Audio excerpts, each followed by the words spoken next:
I hope I'm. Good morning, ladies and gentlemen, from Philadelphia, Pennsylvania. It's with great pleasure and honor that I get to invite today's podcast guest to the Players NIL podcast, Cheryl Colleluori. Welcome to the podcast. Thank you, Mark. It's been pleasure. I'm really excited to be able to be engaged here with with your audience, and really excited to share the story. Great. Well, we want to hear about Nick's story. We want to hear about Headstrong and all of that. But I always start because we wanted people to get to know you. Cheryl, you have a family of athletes. Tell us about your background. Were you an athlete? Did you participate? Were you a fan? What's the story? This girl has two left feet. I was the biggest cheerleader. Whatever my kids, I have four boys, and whatever the boys were involved with, I jumped in feet first. If they needed a coach, I was a coach, encouraging the kids. Did I play baseball? No, but I coached it when they were little. I coached indoor soccer, whatever the kids were involved in, I ran the parent associations, just in support of my kids. And I think it was really important for them to see us on the sidelines and cheering them on, and even when there was a loss. I think that we set a tone about hard work, dedication. If you're gonna sign up for a team, you're going to commit to that team, and you're going to give it your best each and every day, each and every practice. And we're just really thrilled the way that our children, are now grown men, have turned out. Yeah, well, I know them all personally. They're fantastic Thank human you. beings.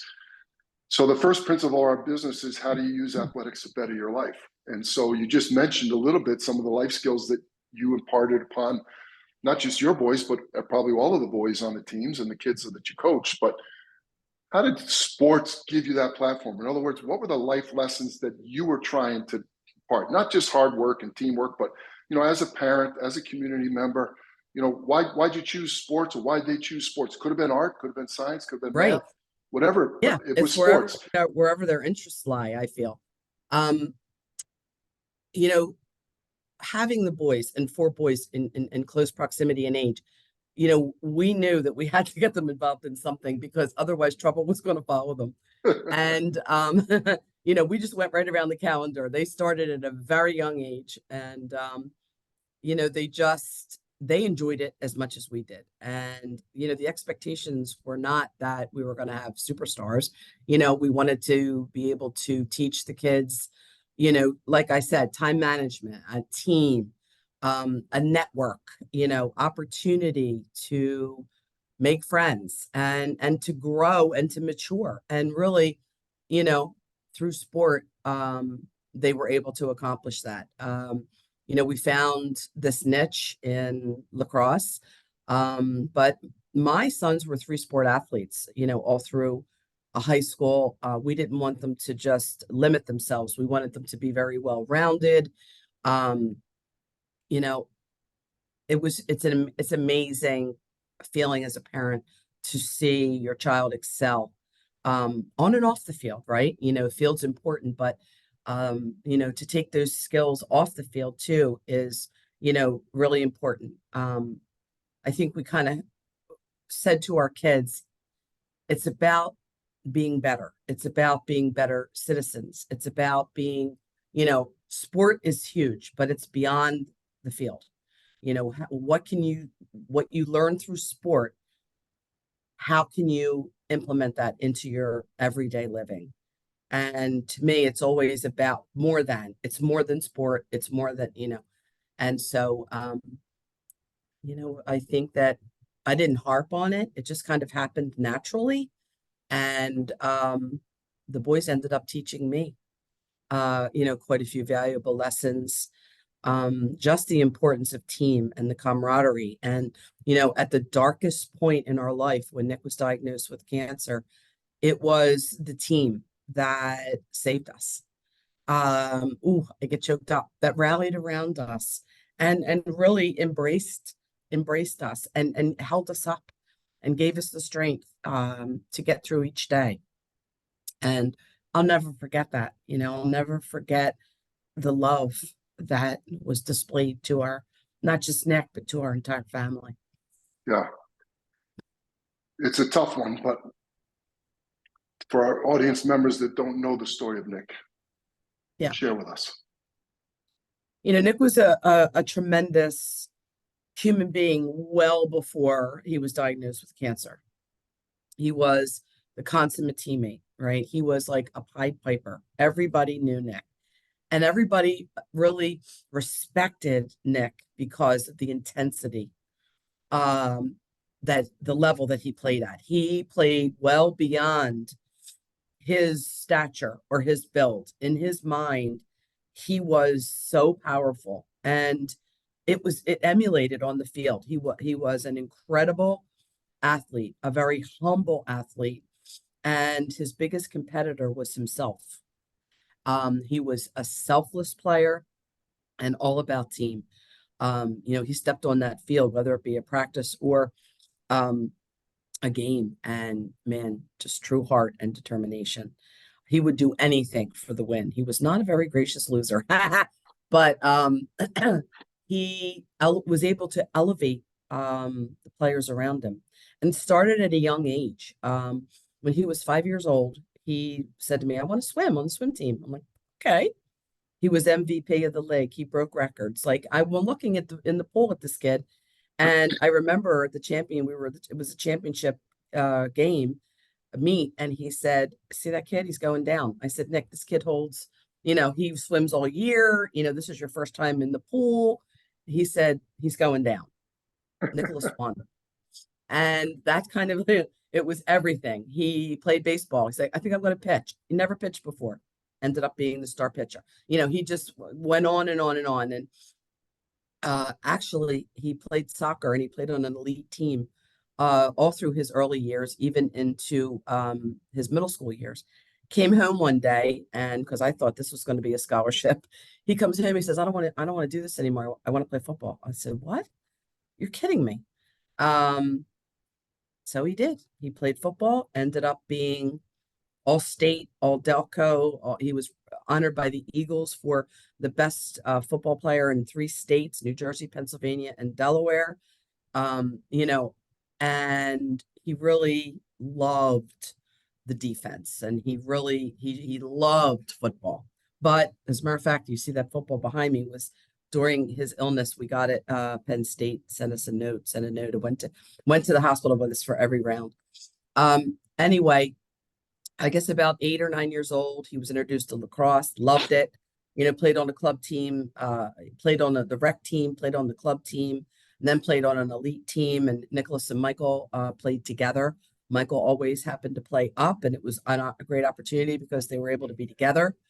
And they mentioned that when they were little, that we're going to get a scholarship and we're going to play Division 1 and so forth and so on. And that came true for 3 weeks.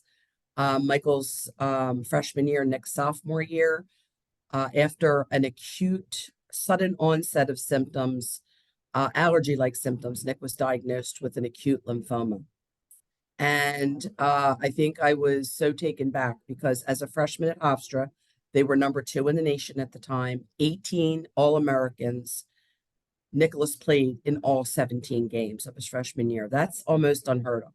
Gives you the type of, I think, picture of the type of kid that Nick was. Dynamic, strong, powerful. He'll do anything. And, during that Michael's freshman year and that sophomore year, um, I think we were just blindsided by the word cancer. And what did that mean? It was a whole new world.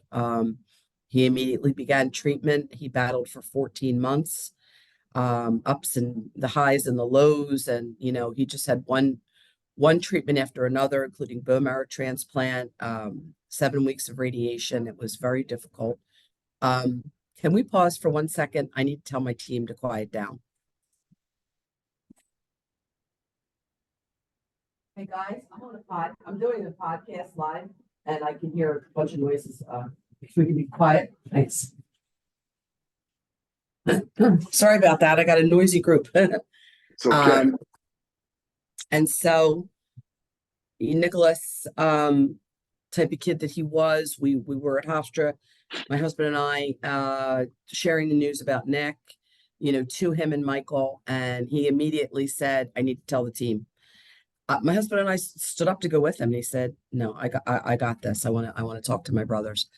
And he went down, stood on a chair in front of the coaches and the team, shared the news, and he had to withdraw, come home to immediately begin treatment. They told us it was going to be a walk in the park, and that could have been further from the truth, and our eyes were opened to the world of cancer. Yeah. Nick had a vision. He created the Headstrong Foundation. His nickname was Head. And Strong, he was known for his mental and physical toughness. And he said, I'm going to use my platform as an athlete to bring awareness about this disease. If this could happen to me, this can happen to anybody. And he stood tall.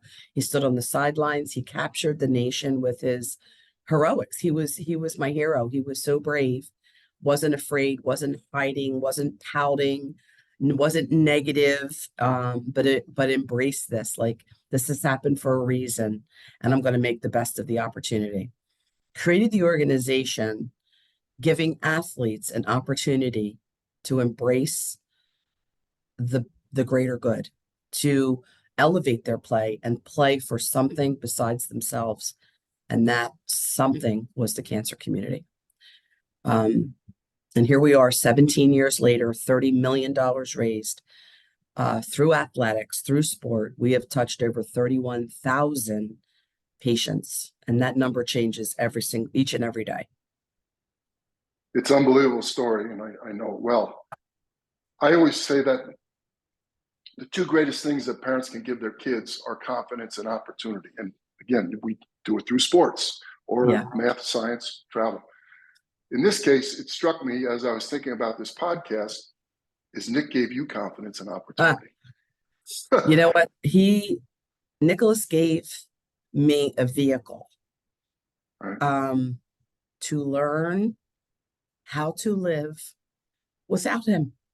Yeah. And I give thanks every day for that. I'm so blessed that he chose me as his mother, and that he had the confidence in me to take the Headstrong Foundation to the heights that it is today. You often think about impact. What is your impact? How will you be remembered when it's your turn, to leave? And 17 years later, we were just at the U.S. Lacrosse Hall of Fame, and John Danowski was inducted, and it was a very wonderful celebration. And this man has accolades, probably the most well-known lacrosse coach in our history. And during a 7-minute speech and all of those accolades, he mentioned my son. Yeah. He mentioned my Nick. And I was so proud to know that 17 years later, he has not been forgotten. And it is all through this community of sport, and through this, and through athletics, and through lacrosse, and through, that said it all for me. Yeah, it's really amazing. You mentioned some of the numbers of where you are today, but go back to the early days of Headstrong. So probably work from your kitchen, probably from your kitchen table, and driving around doing crazy things. Tell us what you were doing. So we were in the hospital, and Nicholas woke me up at 2:00 in the morning. So if Nick was in the hospital, I was in the hospital, because I wasn't leaving him. And he said, I have an idea. And we had been like spitballing. He said, I want to do something. I want to do, like, maybe we do cancer ribbon cookies. Maybe we do, I want to do something to help this community that I now belong to. And so we were spitballing back and forth. And he wakes me up at 2:00 in the morning, and he presents me with a plan. I'm like, what is this? And he said, yeah, I want to create an organization. The next morning, he's going into the OR, and I'm kissing him. He's on the gurney. And he said, do you have a piece of paper and pencil? And I said, no, but I have a napkin and a pencil. And he says, can I have it? He's doodling. He's going into the OR, turns it around and said, here's the logo for the organization I'm starting. and it was a lacrosse stick, and the head of the lacrosse stick was a cancer ribbon. Of course, lime green. Everything I do is lime green, what represents the cancer that Nick had. And so it really became a pastime as he began to develop the blueprints for the organization. And yes, around our kitchen table, we had many conversations, and the idea of the shoelaces were born. And Nick said, I think it's a great way to tie the lacrosse community to the cancer community. And he said they have to be lime green, and they're going to be talking about it, like what's with the lime green laces, and you know, and so we invested $67, $67 purchase to shut him up to get these shoelaces. And it's not like the Headstrong Foundation was founded from this huge endowment. We are a blue collar, family, and with not a whole lot of money raising 4 kids. And I said, okay, okay, okay, we'll get you the laces. So we placed a silly order for laces, $67.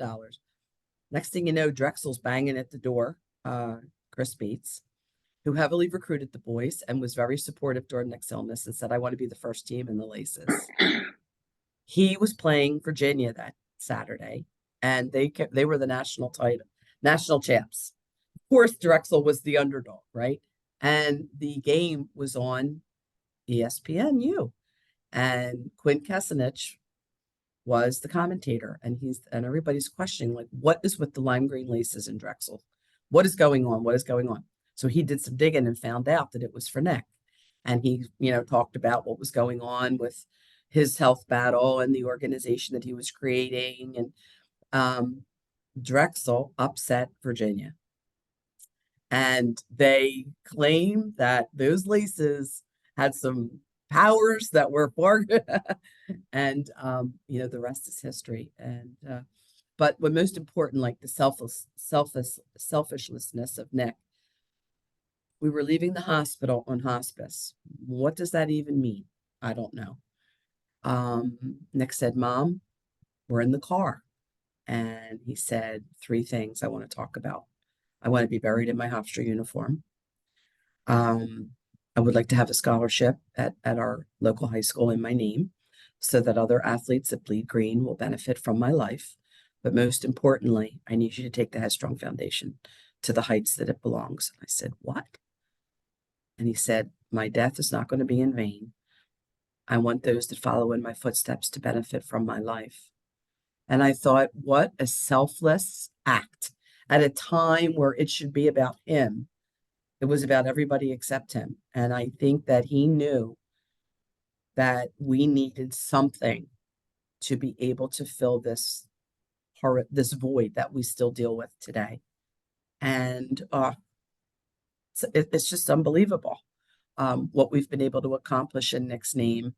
And yes, I try to fulfill that promise each and every day in my life.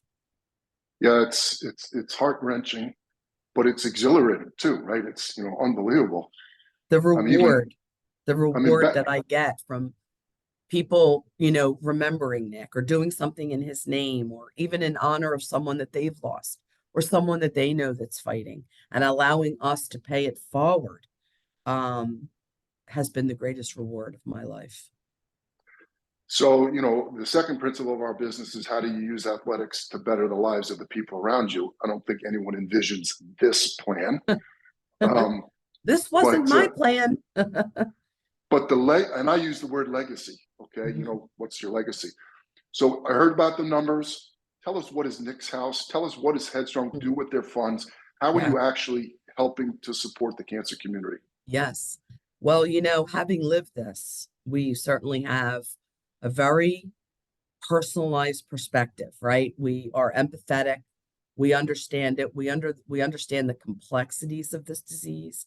We understand the toll it takes, not only on emotions, but financial toll. Our own family, it took us 5 years to recover financially from Nick's illness. 60% of all personal bankruptcies in the United States of America are due to a cancer diagnosis. Those are facts.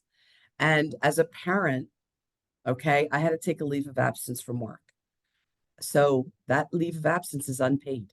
You are not eligible for short-term disability as a parent because it is not you that's ill. So I was out of work for months without income. And you know what? The bills don't stop. They just keep on coming in. Not to mention, you're dealing with the fact that, it's cancer and there's a very high probability that there's not going to be a good response. Our next house was born. We, as a family, traveled down to the National Institute of Health, which I didn't even know existed, at the end of Nick's life for a possible clinical trial. And we packed up lock, stock, and barrel, and off we went. We were in a room that was 8 by 10, and there were 7 of us in the room on sleeping bags. And guess what? We made it our home, and I'd do it again tomorrow if I had the opportunity.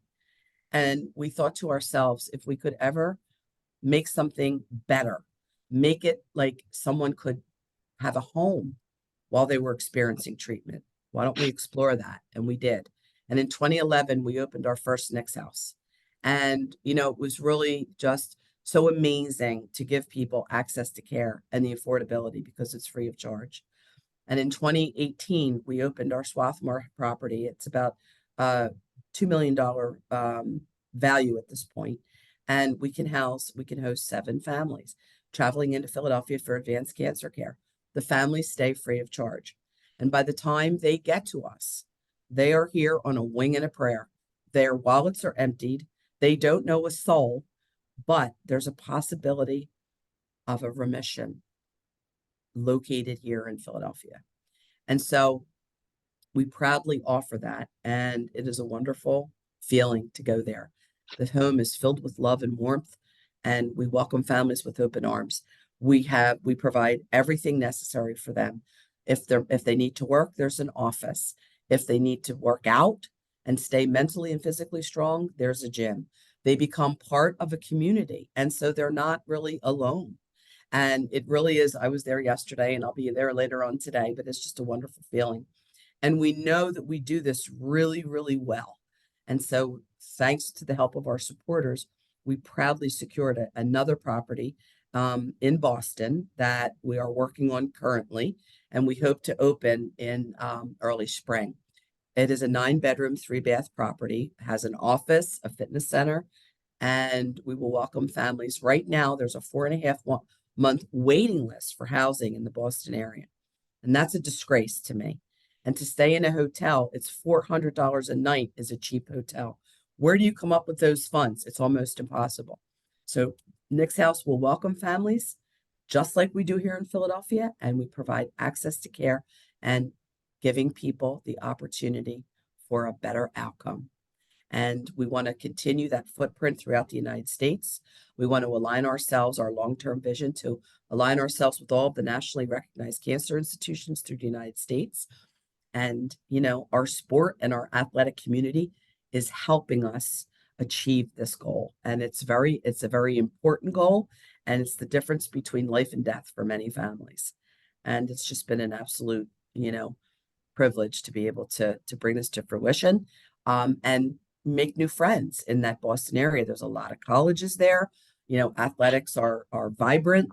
So we're really excited to be able to, to offer this.